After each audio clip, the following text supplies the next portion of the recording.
asking yourself how a stork, a girl, and a baby wound up in this situation. Let me go back and start at the beginning of the story.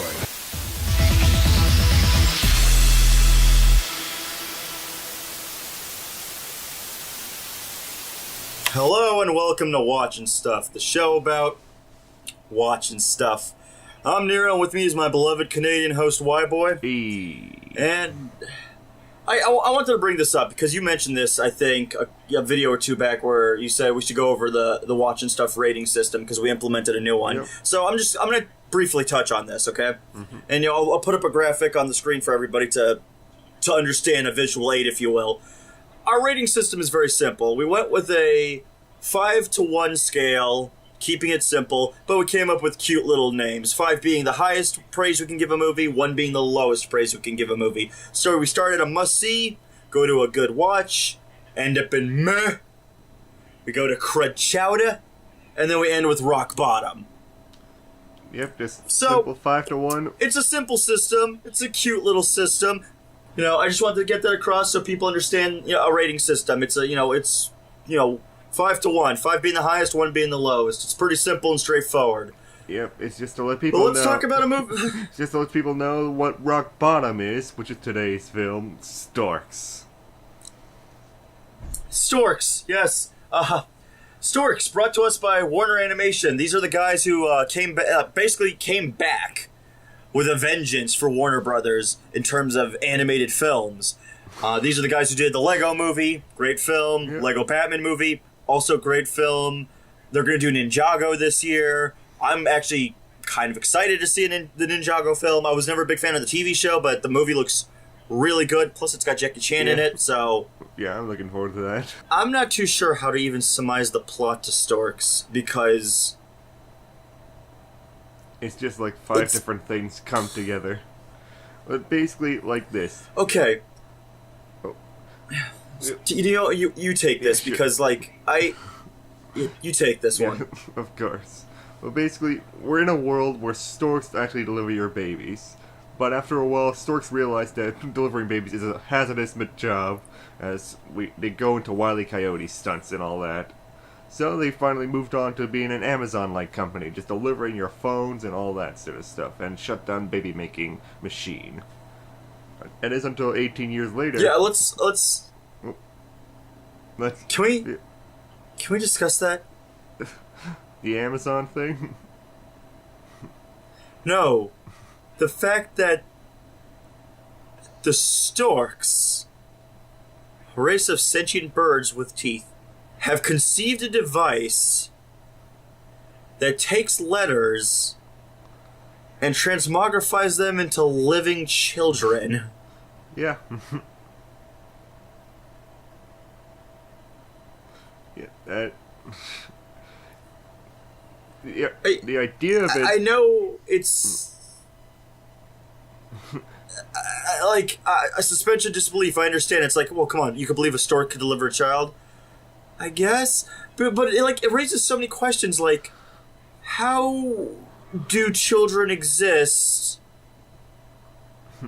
before this invention? If storks have to deliver the kids? Well, I guess the joke is later is that there are many ways to do it, like a hole and like a stick. Boop. Oh my god, I hate this movie. Yeah, that's great adult jokes like that. But yeah, it sort of relates to that implication. Yeah. So the first plot, because there are multiples, the first plot is that apparently the company, Cornerstone.com, didn't deliver one kid because her tracking device got destroyed, so they just kept her amongst the birds for 18 years. Yeah. Oh my fucking god. Yeah, there's... This fucking movie's so dumb. Yeah, this was a point that Nero really not like. Because you have to ask the question now, why would you keep the orphan for 18 years? Why not give her to a human orphanage or something like that? Why wouldn't you take her? Why wouldn't you take her to an orphanage? Yeah. Why wouldn't you just take her to a human orphanage? What? Yeah, and if she has there such... comes a point when, like... There comes a point where you could suspend disbelief for a lot, but then, like, after a while, when everything becomes boring, and this movie is dreadfully boring, but after a while, as it, like, proceeds, you just keep asking questions because things are not adding up. Like, you're so bored with the comedy that your mind just, like, starts wandering, drifting away to like to think about stuff. Yeah. So I'm like sitting here and we're watching it, and like the first 7 minutes is so dreadfully boring. But they're trying to do comedy. And it's not really funny. Yeah. Like the first big punchline is like they talk about delivering babies and the importance of the job, and then they talk about how they changed it up to delivering items like Amazon. So then the joke is like the stork comes in and the parents are all excited, and it turns out he just delivers them a cell phone. And I sat there, and you were there with me too, and I just sat there and I'm like, I know that's the punchline. I know that's the joke, is like, oh, it's funny because they're excited for their cell phone instead of having a kid. Yeah. And I just remember sitting there and being like, this isn't fucking funny. Yeah. It's just stupid. And just asking, why am I not laughing? The problem is just with a lot of the pacing of the movie. It's like, the movie starts out with a bunch of Wile E. Coyote stunts, with the storks getting hit with stuff, just hitting the dirt, going, look at my teeth on me. Yeah, it's all wackadoo slapstick antics. And then you have the slow jokes like, I'm coming down from above to give you your phones. Oh yeah, that would have been nice if you actually built up to that, but, not just slammed all the jokes into our face. So the first story... Okay. Yeah. The first story is about the kid they never delivered. An 18-year-old girl now named Tulip. But we don't have time to develop that because another plot just picked up about some kid in suburbia who has shit parents that don't want to, like, acknowledge or raise him. Yeah, we're just super busy realtors, and that's our characters. But don't worry, there's another subplot about the stork who went crazy and kept Tulip, and that's why she initially didn't get delivered. Yeah. Okay. Now, to a degree, these plots and subplots do connect.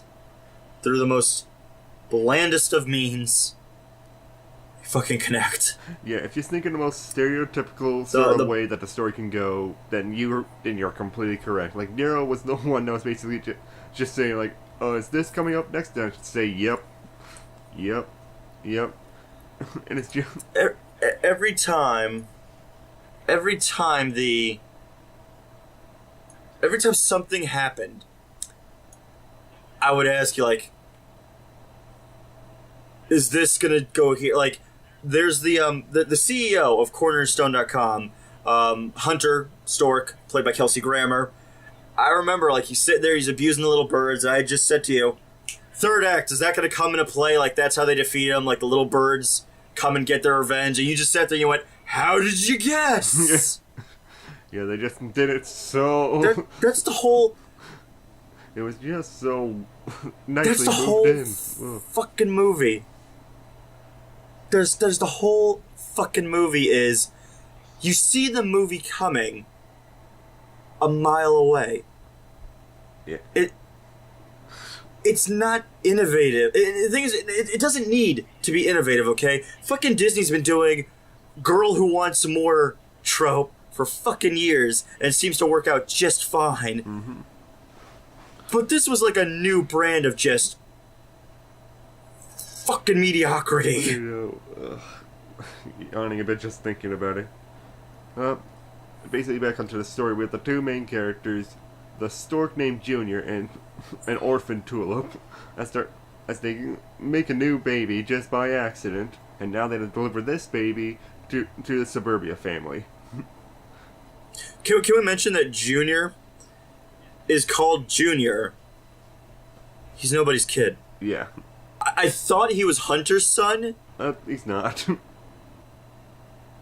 So the kid, whose fucking name escapes me because the suburban fucking white family about business people is a dreadfully boring subplot that really, you could have just streamlined the film to being just maybe two parents who didn't have a kid and wanted a child, the Storks, and maybe something like that, but whatever. Because, like, the little kid's bored because his parents aren't spending time with him. He wants a baby brother, so he writes a letter to the Storks from a pamphlet he found. Yes, this all sounds stupid and illegitimate, but there you go. Letter gets to the Stork headquarters. Of course, Tulip gets it because instead of being fired, because for some reason the CEO just doesn't like her, and he gives it to Junior to fire her because Junior needs to somehow interact with Tulip, otherwise nothing happens. So he sticks Tulip in the letter sorting part of the factory. She gets the letter, plop, machine makes baby, gotta go deliver the baby. Oh, and because the movie would be over if Junior just flew and delivered the baby, they have to come up with this Rube Goldberg machine-like contraption to cripple him so he can't fly, just so the movie could drag its ass. Yeah, it is such the most artificial way of doing it. I mean, my god. It's just basically these spinning saw blades, and you just stick his arm in. It's like, oh no! I broke my arm. How could this have possibly happened? Well, also, you know what? I don't even think we need to go through the whole fucking plot for this, but because honestly, they deliver the fucking kid. You know that's where the fucking movie went. Yeah. But the part that's really fucking annoying, and I feel like we need to address this now. The part that's really fucking annoying with this movie, they explain the gags. Yeah, and they use that as the gag.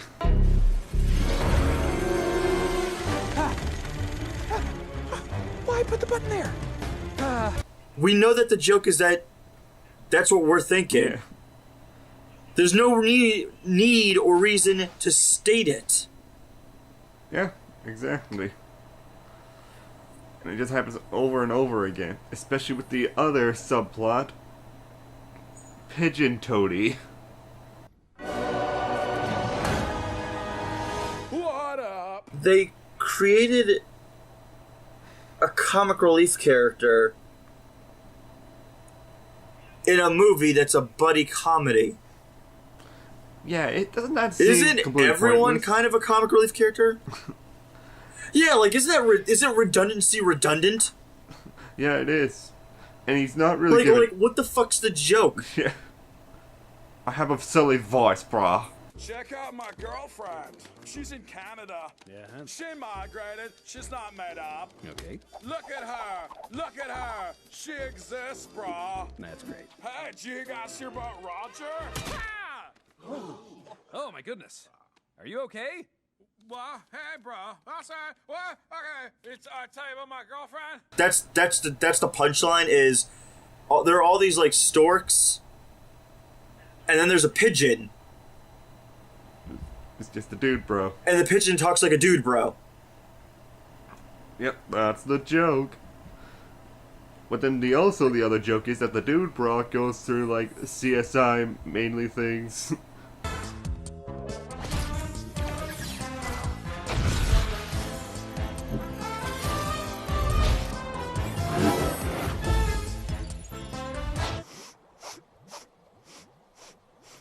Why are you being so creepy? And just Yeah, because Tulip and Junior have to go deliver the fucking kid. They want to keep it a secret. Not entirely sure why. The movie actually doesn't really explain the significance of keeping this a secret. So much so that at one point that when the CEO, who I guess turns into a full-fledged villain by the end of it, does arrive, he says that they can't deliver the baby, otherwise it will ruin the company. Yeah, it'll just ruin the stocks. We can't let it get out that the new boss accidentally made a baby. Our stock would plummet. Everything we built, my entire company will fall apart. Those parents can never find out. What? Yeah, it was something about the Like- stocks would plummet. Yeah, he's like, our stock shares will go down if people know we've delivered this baby. How?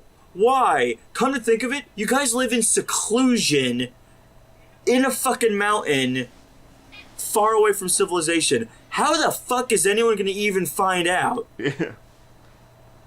I guess there's social media when that But it's gonna family's ruin the just like, fucking stocks. Again, this whole fucking movie, everything is so goddamn artificial with how everything is set up to be an issue.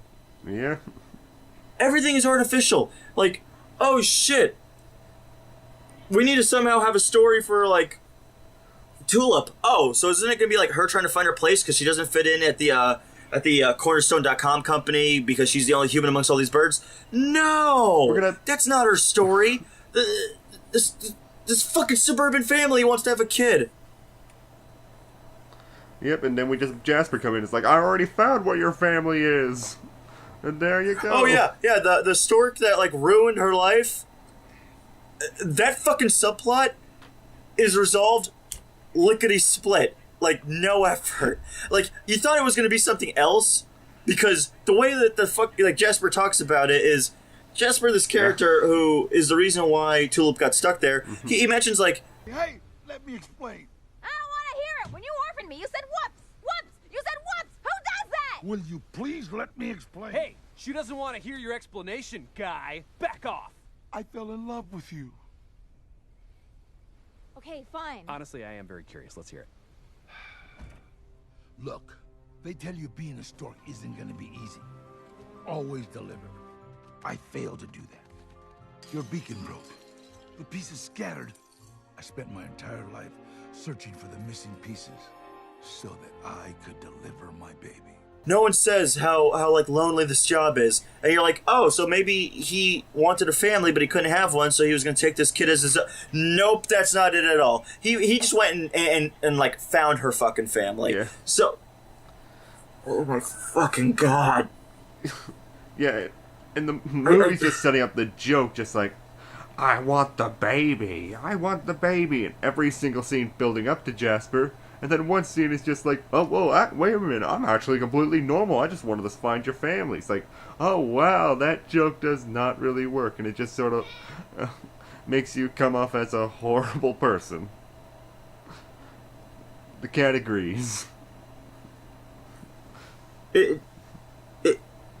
The character doesn't make sense. It's indicated that he went like mad on the job from loneliness, and then the writers were like, you know, boring. Yeah, I think this the main issue Fuck of it. the movie is just what you brought up last night. It's that Storks was a complete focus group movie. A bunch of writers and directors were brought together to basically throw a bunch of ideas together to make a movie. And it really feels like that. Like Warner Bros. Animation, and it says it on the fucking Wikipedia page, and I will gladly read this. Just give me a second to find the fucking little excerpt that mentions this crap. Blah, blah, blah, blah, blah, blah. Production, check this. The project was first announced in January 2013 when Warner Bros. Formed its animation think tank, and it's in quotes, think tank, with some directors and writers to develop animated films. Okay.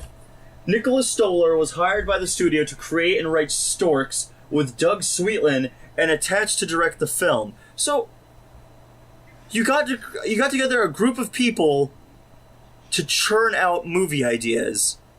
Yeah. They're like hardworking individuals who bust their ass to come up with ideas for like animated films and TV shows. And you what, just grabbed a gaggle of people and hoped to God it would work out? I mean, let's be honest. The fact that you guys at all somehow got that Lego movie to be that enjoyable, that was a total crapshoot. Yeah. by every sense of the word. It shouldn't be the point that basically makes like writing a movie and script shouldn't be like a group effort. Like me as a writer, I like to show off my writing to basically improve it with multiple eyes on it, multiple ideas on how to improve it. But there should always be one centralized idea. With Storks, it is like 5 different ideas for movies put into one, and where everything is just underdeveloped in the end and boring. You know, Yeah, that is take care of that business. the phone. We do have to record like really early in order for us to get things done because we're both working from home, so Yeah. we gotta work around everyone else's schedule. Get that over. Cover that with crap. There we go. The big issue with Storks, besides the fact that they like explain the punchlines, therefore destroying the jokes. Again, it's fine. The Joker said it best in an episode of Batman the Animated Series. If you have to explain a joke, there is no joke! The fucking movie doesn't get that. But on top of that, the whole film, it feels like a group of individuals got together and started just pitching and throwing ideas to see what sticks. And the thing is, yes, creating a film is a collaborative process. You work with a bunch of people to conceive something. There's nothing inherently wrong with that. But there's something to be said when a group of writers and directors are just brought into a boardroom and clearly have their finger far from the pulse and jammed straight up their ass that they don't know what the fuck they're doing. And it's shown by the end result of the film, because the whole film, most of it isn't funny. And most of the times when they do a gag or a joke, they explain it, thus ruining the humor. And it does a lot of everything you expect it to by just watching it. Like, you could sit there and be like, this is going to go to here, and this is going to go to here, and that will lead to this, and this will lead to that. Yeah.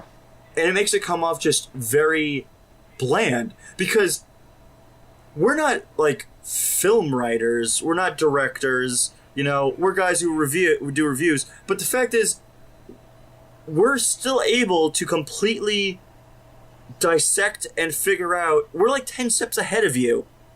Yeah. In your own fucking film. It's like being Sherlock Holmes. Like, you know everything before even the writers know it. And it comes off so fucking mediocre and bland. Yeah. And just another thing that's pretty awful is, like, even before the movie even started, like, when the trailers first came out, this became one of the movies that I really hated trailers for, and just sort of reaffirmed my belief before to never watch trailers before movies, because mostly they ruin it. Especially in this one, where they wanted to put all the funnier scenes in the trailers. Like the wolves that are played by Key and Peele, a great comedic duo, and definitely the highlight of the movie right there. And then props to Key and Peele who came in. Yeah. And then also the scene with the penguins as well, as they're basically just fighting in silence. Those are the two funniest scenes, and they used them for the trailer. None of the other scenes really make it to the trailer unless they're like super cut super fast. And I wonder why that was. Could it be that they wanted to show off the funniest scenes to like draw you in? Because every other scene is them just explaining the joke, or just talking fast back and forth to one another. Scenes that would look boring in a trailer. Even boring in a movie, actually. It was so clear. It was so clear that they had nothing here. Because the trailers show the majority of the best stuff. The penguins, the wolves, and that's as good as it gets. Yeah. Because after that, there's like nothing. The wolves are genuinely hilarious. Yeah. And one of the things that I hate to say about it, though, the wolves shouldn't have been in this movie. They were definitely the best part. They were certainly the funniest part. They didn't fit. Mm-hmm. At all. the wolves, they were hilarious. Like, Key and Peele play the alpha and beta wolf leaders of a huge pack. And every time they get into a situation, which is funny because this is something I also called out while we were watching, where Tulip and Junior escape with the baby to try and run away from this wolf pack, and then they end up cutting a bridge. And I said, what are they going to do? Form some kind of wolf bridge? And then out of fucking left field, Wolf pack! Form of Wolf Bridge.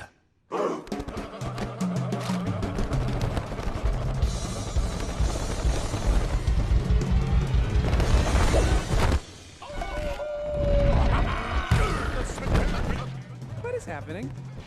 The wolves are forming a suspension bridge. How is that possible? I don't know. All right, let's go. It's sort of the animation surprising you with how creative it is, because throughout the rest of the movie it's really not creative. It looks great, but it's just not surprising in the least. It's where the wolves that they brought in is when they actually go above and beyond. They go over the top with it. As you can see them form a bridge, a boat, a submarine, and then a plane. And just all sorts of stuff. and a minivan. And a minivan, and a broken heart. It is just hilarious. Like, this was, like, here's the thing, and Whyboy just brought this up, though. The animation is fucking amazing. It really is. It's so solid. It is so beautiful. It is just as on par with the other big studios we've seen, and that's great, because we now know, even from, like, the Lego movie, Warner Bros. Animation has what it takes to become a juggernaut in the animation film industry. And that's a portion of the industry that majorly is just sort of dominated by the Disney, the DreamWorks, and the Pixars. To an extent, yes, Real Effects has some stake in there, and Blue Sky, and then Sony Animation, they're slowly coming around. But Warner Bros. Animation has an opportunity that they can get a good foothold into this part of the industry. Mm-hmm. And I think that's a great idea. But really, I feel like so far, Lego Batman and the Lego Batman movie and the Lego movie have been their strongest ones out of the gate so far. This was fucking terrible. Yeah. It is not a good step forward to showing their more original properties. It really isn't. It's the whole movie is so humdrum. Like, all the performances are good. No one gives a terrible performance. Even the annoying fucking pigeon. It's not like the performance was bad. It's just that the character was stupid.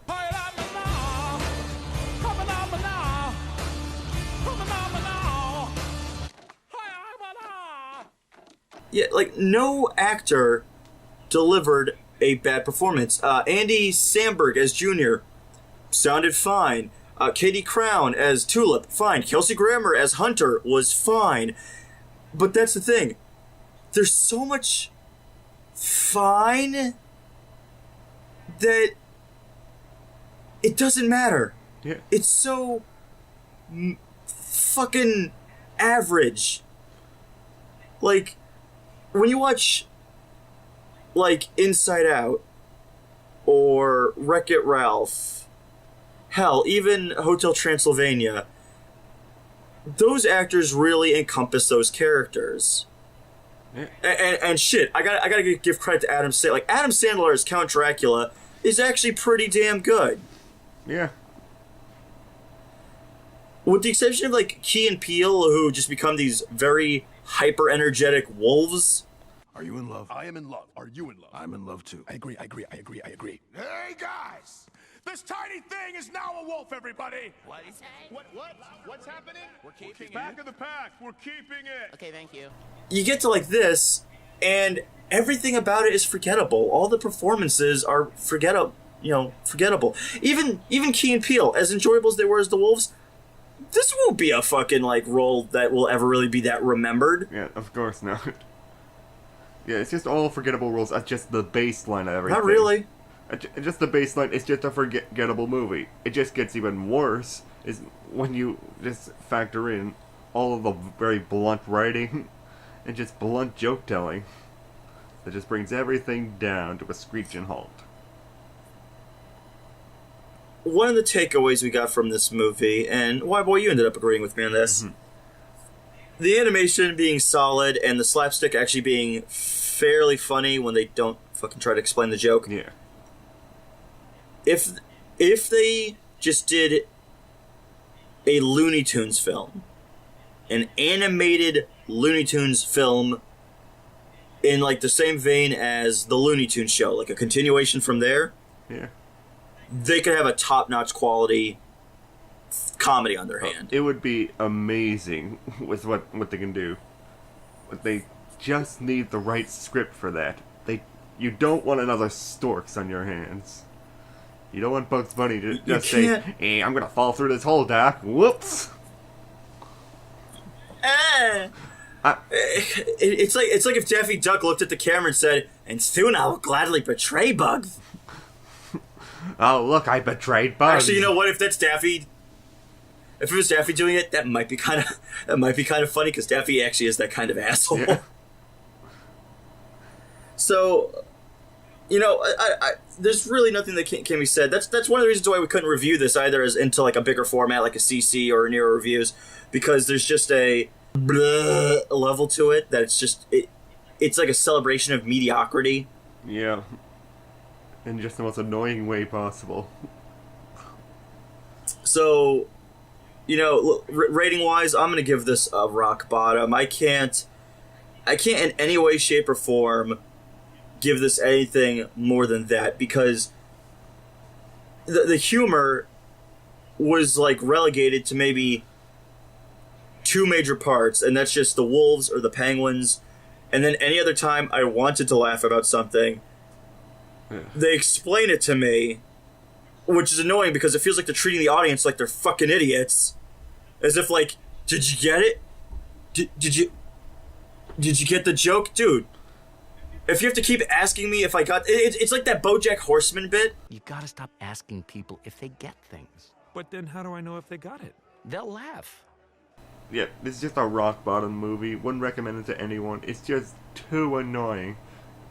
Especially with my least favorite character. Everybody loves me, brah. I thought we were chillaxing. I think I'm gonna use that character just for CC sometimes.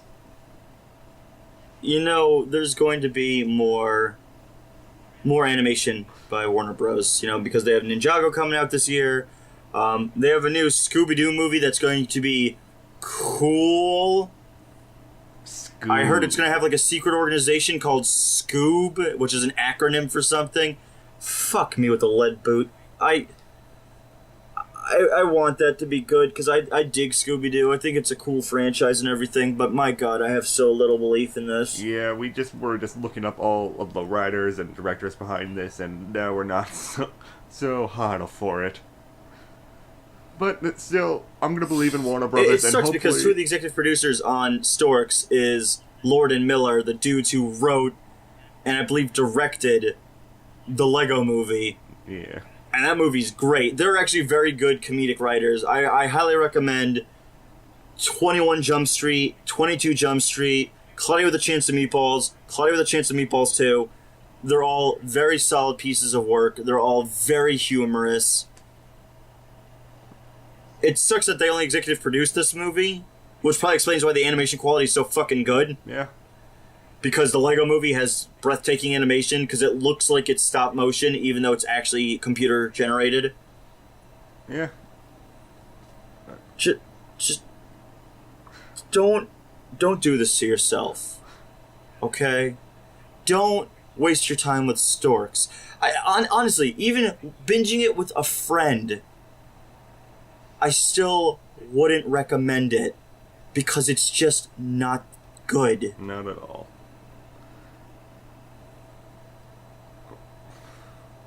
This is Watchin' Stuff, the show about watching stuff. I'm Nero, he's Don't adopt this baby.